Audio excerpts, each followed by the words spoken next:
This was one of the fastest, easiest manis I've ever done. What's up, nail crew? It's Nicole, your fellow nail obsessed DIYer, and today we are doing a mani with dip powder and gels. The gel method is when you use gel base and gel top to apply your dip powders, and let me tell you, if you haven't tried it yet, you are missing out. It is so easy to do, and we're going to go over that right now.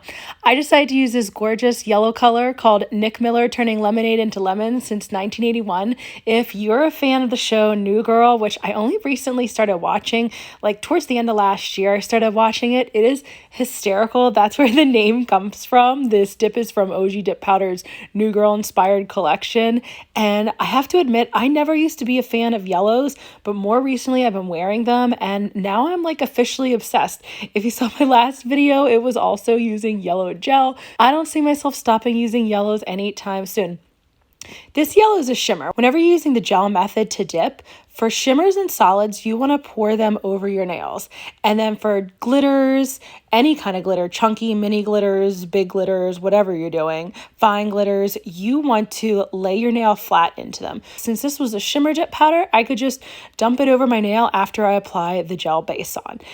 When you apply the gel base on, your nail is not set until you fully cure it. So you can do any kind of cleanup work that you want. If you're somebody who's struggling with nice cuticle lines, the gel method could be a great option for you because technically you would have unlimited time, but you don't want to leave your nails uncured forever. But you have the time to trace around your cuticles, clean up anything that got off your skin, and then go in and cure. I like to use a pointy nail tool to go around my cuticles initially, and any excess that's on my nail, on my cuticles, on my skin, I take some isopropyl alcohol or acetone on an angled cleanup tool, and then I just quickly wipe that around my nails to make sure that when I cure, I don't have anything stuck on my cuticles, which is really nice about the gel method, that you can take your time doing it and not get any on your skin because you have more time to clean up. I like to flash cure each nail in between going to the next finger because I tend to bump my nails. So I used to try to cure all my nails at once, all 5, and that just did not work for me. First of all, you always want to cure your thumb separately no matter what kind of gel you're doing. Dipping your nails with gel polish, using builder gel, anything poly gel, cure your thumb separately to make sure that your thumb lays nice and flat. And when I'm doing dip powders with gel or gel polish, I always flash cure each finger, maybe like 5 seconds, just to make sure nothing moves before I move on to my next finger. So I did that for each one of them, and then I fully cure my pointer through pinky once I'm done with one layer. And when you fully cure everything, then you can take a stiff nail brush and brush off all the excess dip powder. This is going to make sure that your layers aren't super thick, because if you're using gels, they tend to be a little bit on the thicker side compared to using dip liquids. For some people, they just tend to apply the gel base a little bit thicker. So brushing them off in between after you've fully cured will allow you to keep your layers as thin as you possibly can.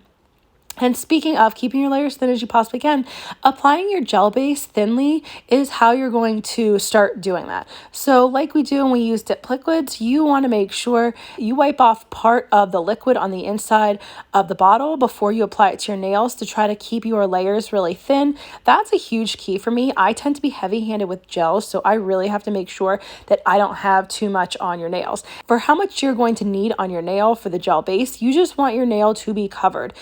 Because since the gel base stays tacky longer, it's going to pick up. As long as you have gel base all over your nail, it's going to pick up. I don't need to build an apex because I already have it built with builder gel. Well, actually on this mani, I was still wearing rubber base, but I don't need to build any apex. So I could just go in with 2 full layers all the way back to my cuticles and then cure in between each layer. Once I'm done curing each layer and like dusting off the excess, then I like to go in with a layer of gel base over my entire nails on all 5 of them, and I still cure my thumb separately. I like to cap the edges as well. This is called encapsulating your nails, and when you're using gels, you don't want to do clear dip powder because that often tends to be cloudy when you're using gels, so I just use a layer of gel base to encapsulate. And if you want, you can buff and shape and file and everything. You would just wipe off the tacky layer. Some people like to buff and shape no matter whether they're using gels or dip liquids. I really just file a very, very small amount on the sides when I'm doing a mani with gels, a dip mani with gels. Now my nails have been all filed and shaped. I wiped off the tacky layer with some isopropyl alcohol. Now I'm going and doing the easiest possible nail art, stickers. I am pretty sure I got these from Temu. I'm like 99% sure. I have a terrible memory and my kids have been really sick lately. So like my brain's like barely functioning at this point.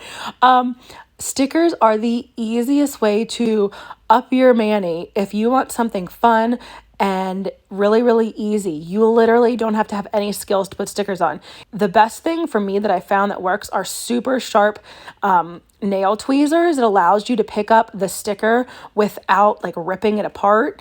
When I try to do with my fingers, it would just end up ripping, but very carefully using these super sharp nail tweezers, I can easily pick up stickers, place them all over my nail, and that's it. That's literally all you have to do. When I'm doing gels, this is the way that I do them. I make sure my nails have been wiped off with isopropyl alcohol, and I like the sticker to apply to that, like I don't want the sticker applying to anything tacky. I found when you put stickers over gel base that's still tacky, they just don't sit as nicely, whereas this way, if I wipe off the sticky layer of the gel base, of the sticky dispersion layer, then I can just go through, press the stickers down really well, and add gel base and gel top over them. Something that you want to be really careful with when you're using gels is you don't want to touch gel that's not cured, or you don't want to touch gel that's even been cured. You don't want to touch that sticky layer. So that's another reason why I really like to wipe off the tacky layer from the gel base. You never want to touch any kind of uncured gel or even the sticky layer of the gel with your hands. That can often lead to gel allergies. So doing it this way not only allows the stickers to lay a lot flatter, you also aren't risking a gel allergy because you're not touching the gel with your bare hands.